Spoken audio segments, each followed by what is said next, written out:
INR துணை today episode. வீடியோக்குள்ளே போகிறதுக்கு முன்னாடி எங்கள் சேனலை சப்ஸ்கிரைப் பண்ணாதவங்க சப்ஸ்கிரைப் பண்ணிங்க, பக்கத்தில் இருக்கிற பெல் பட்டனை கிளிக் பண்ணிங்க. அப்போ தான் நான் போடுற வீடியோ உங்களுக்கு உடனே வரும். வாங்க வீடியோக்குள்ளே போகலாம். இங்கே பார்த்தீங்கன்னா ஐஎன்ஆர் துணையில் பார்த்தீங்கன்னா நடேசை ஒரு டெம்போ ஓட்டிகிட்டு வருவார். அதுலேருந்து இறங்குனதை பார்த்தது ஷாக் ஆவாங்க எல்லாம். என்னடா இவர் டெம்போ எடுத்துகிட்டு வந்திருக்கிறாரு அப்படின்னு சொல்லிட்டு பார்ப்பாங்க. அப்போ அவர், நான் வண்டி வாங்கிட்டேன்டா புதுசாக, என்னையா கையால் ஆகாதுன்னு சொன்னீங்க, ஒன்றுத்துக்கு உதவாதவன்னு சொன்னீங்கல்ல, அப்போ நான் நீ நல்லா கேட்டிங்களேடா, பாரு புதுசாக வண்டி வாங்கிட்டுருக்குறேன். இதுக்கு யார் இது காசு யார் கட்டுவாங்களாம்? டியூவில் தானே, யாரோ வண்டி தானே இது, ஏன் வண்டிடா இது, நான் சொந்தமாக காசு கட்டி வாங்கிட்டுருக்குறேன். என்னது கேஷ் கட்டி வாங்கிட்டுருக்கல, எப்படி? அதான் உங்கள்கிட்ட அந்த நகை வாங்கிட்டு போனான்ல, அந்த நகையை அடமானம் வச்சு இந்த வண்டிக்கு 2 லட்சம் முன் பணம் கட்டி வாங்கிட்டு வந்துக்கிறேன், இன்னும் 4 லட்சம் தரணும், அதுக்கு நீங்கள் தான் தரணும் அப்படின்னு சொல்லுவார். உடனே எல்லாருமே ஷாக் ஆகுவாங்க. என்ன நீங்கள் இப்படியெல்லாம் பேசுகிறீங்க, நகை எதுக்கு வாங்கினீங்க, என்னென்ன சொல்கிறாங்க? சேரண்ணங்கிட்ட சோழன் கேட்பார். கேட்ட உடனே, ஆமாண்டா அப்பா நகை திருப்பி கேட்டார், அதனால் நான் கொடுத்தேன், ஆனால் அவர் இப்படி பண்ணுவார்னு நினைக்கல அப்படின்னு சொன்னோடனே, அப்போது அங்கே நடந்தது காமிப்பாங்க. நடேசை நகை கேட்பார். அந்த நகையை சேரன் பாண்டியை கொடுக்க வேணான்னு சொல்லுவார். எங்கள் அம்மா எங்களுக்கு கொடுத்தது, அது கொடுக்காத வினை, இவ்வளோ நாள் அவர் செலவு பண்ணியிருந்தா எப்படியெல்லாம் செலவு பண்ணியிருப்பார், அவர் கஷ்டத்துக்கு எந்த கஷ்டத்துலேயும் அந்த நகையை அவர் எதுவும் பண்ணலைல்ல, எதுவும் பண்ண மாட்டாரா, நம்ம எதுனா பண்ணிவிடுவோன்னு தான் அவர் வாங்கிட்டு போகிறாரு, அவர்கிட்ட எல்லாம் பத்திரமா இருக்கும் அப்படின்ட்டு சேரன் சொல்கிறாரு. அப்புறம் பாண்டியனும் பல்லவனும் அப்படியே பார்த்துட்டு நிற்பாங்க. இது விஷயம் சோழனுக்கு தெரியாது, நிலாவுக்கும் தெரியாது. இப்போ என்னென்ன சொல்கிறீங்க? ஆமாண்டா நீ கேட்டாருன்னு அதனால தான் நான் எடுத்து கொடுத்தேன் அப்படின்னு. நீ கொடுத்துருக்கூடாதுன்னு, இங்கே எவ்வளோ பிரச்சனை இருக்குது, இதெல்லாம் விட்டுட்டு இவர் இப்போ போய் வண்டி வாங்கிட்டு 4 லட்சத்தை நம்மளை கட்ட சொல்கிறாரு, இதெல்லாம் தப்பு இல்லையா அப்படின்ட்டு நிலா கேட்குறாங்க. சேரன் கேட்குறாரு, எல்லாருமே கேட்குறாங்க. அவரே, அதெல்லாம் எனக்கு தெரியாது, என்ன நான் பேசி என்னை அவமானப்படுத்துனீங்க, ஒன்று 4 லட்சம் கொடுங்க, இல்லைன்னா இந்த வீட்டை விட்டு வெளியே போங்க அப்படின்னு சொல்லுவாருங்க. உடனே எல்லாருமே ஷாக் ஆகி நிற்பாங்க. அதுக்குள்ளேயே நடேசனுக்கு ஒரு ஃபோன் வரும். ஃபோன் வந்தோடனே எடுத்து பேசுவார். எடுத்து பேசுனதும் பார்த்திங்கன்னா, அந்த வண்டி கடன் கொடுத்தாங்க இல்லையா, அந்த வண்டிக்காரங்க சொந்தக்காரங்க வருவாங்க. இங்கே பாருங்கள், இவங்க 4 பேர் தான், இவங்க தான் என் பிள்ளைங்க, இவங்கக்கிட்ட அந்த காசு இவங்க கொடுத்துருவாங்க, நீங்கள் இவங்கக்கிட்ட வசூல் பண்ணிங்க அப்படின்னு சொல்லுவாங்க. ஏன்ப்பா கொடுங்கப்பா அப்படின்னா, இல்லைன்னா நீ விட்டு வெளியே போங்கப்பா அப்படின்ட்டு நடேசன் சொன்னதை கேட்டு உடனே நிலா எல்லாம் என்ன அங்கிள் இப்படியெல்லாம் பண்ணுறீங்க, வீட்டில் என்ன பிரச்சனை ஓடினுக்குதுன்னு உங்களுக்கு தெரியாதா? அதெல்லாம் எனக்கு தெரியாதும்மா, என்னை எவ்வளோ இன்சல்ட் பண்ணாங்க, அதுக்கு நான் இப்போதைக்கு இதாம்மா, கொடுத்தா கொடுங்க, இல்லை விட்டு வெளியே போங்க அப்படின்னு சொல்லுவார். எல்லாருமே அப்படியே ஷாக் ஆகி நிற்பாங்க. சரின்னு சொல்லிட்டு அந்த வந்தவங்ககிட்ட சேரன் சொல்லுவார், உங்களுக்கு எங்களை பற்றி தெரியும், உன்னை பற்றி தெரியாதப்பா, எங்களுக்கு தெரியும், அதனால தான் நான் உங்கள் அப்பாவுக்கு வண்டி கொடுத்து அமிச்சேன் அப்படின்னு சொல்லுவாங்க. இன்னும் எங்களுக்கு ஒரு 3 மாதம் டைமோ 1 மாதம் டைமோ கேட்பார் சேரன். கேட்ட உடனே சரிப்பா அப்படின்னு சொல்லிட்டு அவங்க ஒத்துக்குன்னு போயிடுவாங்க. உடனே நடேசை பார்த்தியா, நான் வண்டி சொந்தமாக வாங்கிட்டேன், என்னையாடா கையால் ஆகுதுங்க, ஒன்றுத்துக்கு உதவாது சொன்னீங்கல்ல, இப்போ பணம் கட்டுங்கடா அப்படின்னு சொல்லிட்டு போவாங்க. உடனே இவனுக்கு கோவம் வந்துடும் சோழனுக்கு. உடனே அங்கே இருக்கிற கல் எடுப்பார்.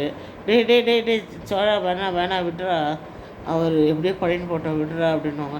யாருன்னு இப்போ கொடுக்குறது அந்த காசை? நம்மளே ஏதோ உன் கல்யாணத்துக்கெல்லாம் இப்படியெல்லாம் நம்ம பேசிட்டு வந்திருக்கோம், இங்கே இவ்வளோ பிரச்சனை இருக்குது, இவர் போய் இப்படி பண்ணிட்டு வந்திருக்கிறாரு அப்படின்னு சோழனுக்கு ரொம்ப எமோஷ்னலாகி கோவமாக பேசுவார். சரி விடுறா, இப்போதைக்கு இந்த பிரச்சனையை விடுறா அப்படின்னு சொல்லுவாங்க. அப்புறம் நிலாவும் கம்முன்னு இருங்க அப்படின்னு சொல்லிட்டு, அங்கிள்னா அங்கிள் இப்படி பண்ணிட்டீங்க அங்கிள்னா, அப்படிதாம்மா, அப்படி தான் நான் பண்ணுவேன், அப்படி தான் நான் பேசுவேன், இதுதான் இஷ்டம் தான் இருங்க, ஒன்று 4 லட்சம் கொடுங்க கடை, இல்லையா அந்த வீட்டை விட்டு வெளியே போங்க அப்படின்னு சொல்லிடுறாரு. இங்கே இப்படியே பேசிகிட்டே இருப்பாங்க. அப்புறம் அந்த வந்திருக்காங்களா அவங்க என்னப்பா சொல்கிறீங்க அப்படின்னோடனே, சரி நாங்கள் பணம் கொடுத்துட்றோம் அங்கிள், எங்களுக்கு இந்த மாதிரி டைம் கொடுங்க அப்படின்னா, சரிப்பா உங்கள் மேலாம் நம்பிக்கை இருக்குது, எனக்கு சேரனை பற்றி எனக்கு தெரியும் அப்படின்னு சொல்லிட்டு வந்தவங்க சொல்லிவிட்டு அவங்க கிளம்பிடுறாங்க. இங்கே சோழன் நடேசனை பிடிச்சின்னு சண்டை போடுவார்.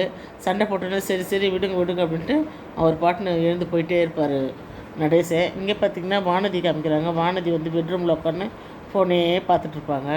அதுக்கப்புறம் பார்த்திங்கன்னா இவங்க அம்மா, அப்புறம் வானதியோட மாமா வந்திருப்பாங்க. அப்புறம் அவங்க அப்பா அவங்க அண்ணன்லாம் உட்காந்து ஹாலில் பேசிகிட்டு இருப்பாங்க. என்னக்கா என்ன நடக்குது இங்கே அப்படின்னு சொல்லுவாங்க. இந்த மாதிரி வானதி வந்து எனக்கு மாப்பிள்ளை பாருங்கன்னு சொல்லிக்க. என்னக்கா சொல்கிற, அவள் தான் பாண்டியனை கட்டிக்கிறேன்னு ஒரே பிடிவாதம் வந்தல, இப்போ என்ன இப்படி பேசுகிறீங்க அப்படின்வாங்க.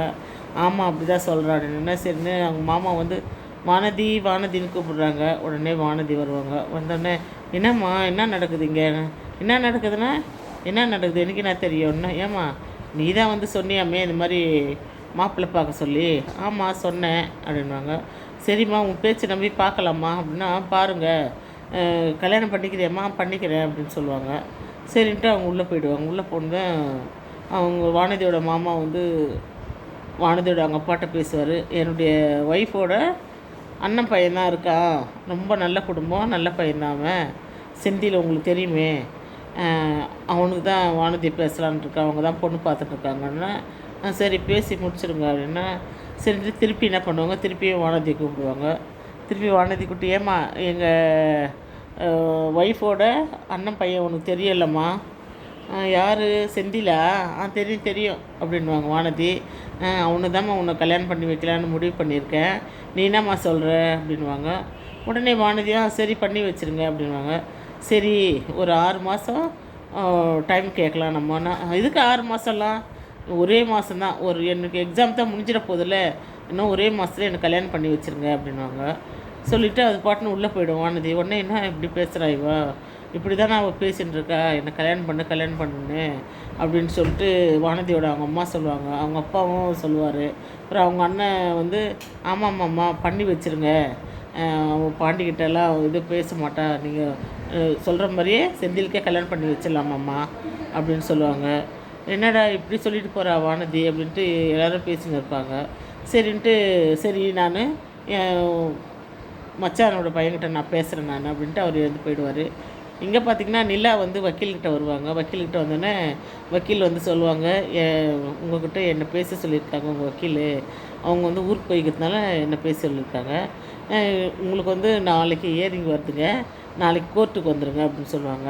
உடனே 3 கவுன்சிலிங் போயிருக்கீங்க, இன்னுமா நீங்கள் டிவோர்ஸ் பற்றி யோசிக்கிறீங்க அப்படின்னோடனே, அப்போ நிலா சொல்லுவாங்க, இல்லை நான் நல்லா யோசிச்சுட்டேன், சோழன் கூட வாழணும்னு விருப்பப்படுறேன் அப்படின்னு சொல்லிட்டு நிலா சொல்லுவாங்க. சூப்பர் முடிவுங்க அப்படின்னு சொல்லுவாங்க. சரி அப்படின்னு சொல்லிட்டு நிலா என்ன பண்ணுவாங்க, பணத்தை எடுத்து கொடுத்துருவாங்க. அவங்க பேசிட்டு இருக்கும்போது சோழனுக்கு வந்து ஃபோன் வரும், ஓனர்கிட்ட இருந்து ஃபோன் வரும். அவர் வந்து வெளியே போயிடுவார். அந்த நேரத்தில் தான் நிலா வந்து வக்கீல்கிட்ட இந்த மாதிரி சொல்லுவாங்க, நான் சோழன் கூட சேர்ந்து வாழணும்னு ஆசைப்பட்றேன் அப்படின்னு. சரி நாளைக்கு வந்து கோர்ட்டில் உங்களை கேட்பாங்க, நீங்கள் இதே பதில் சொல்லிவிடுங்க, நாளையோட உங்களுக்கு கோர்ட்டுக்கு வர வேண்டிய வேலை இருக்காது, அதோட முடிஞ்சிருங்க உங்கள் கேஸு அப்படின்னு சொல்லுவாங்க. நாளிலேருந்து உங்களுக்கு வேலை இருக்காது கோர்ட்டில் அப்படின்வாங்க. ஓகே ரொம்ப தேங்க்ஸுங்கன்னா அப்புறம் அந்த கேஸுக்கு உண்டான காசை வந்து நிலா வந்து அவங்கக்கிட்ட கொடுப்பாங்க. உடனே வீட்டுக்கு வருவாங்க. அப்போது வண்டி ஓட்டிகிட்டே யோசிச்சுட்டே வருவாங்க, நாளையோட உங்களுக்கு முடிஞ்சிடுது அப்படின்னு அதே நினச்சிட்டு வருவாங்க. இதோட இந்த எபிசோட் முடிச்சிருக்காங்க.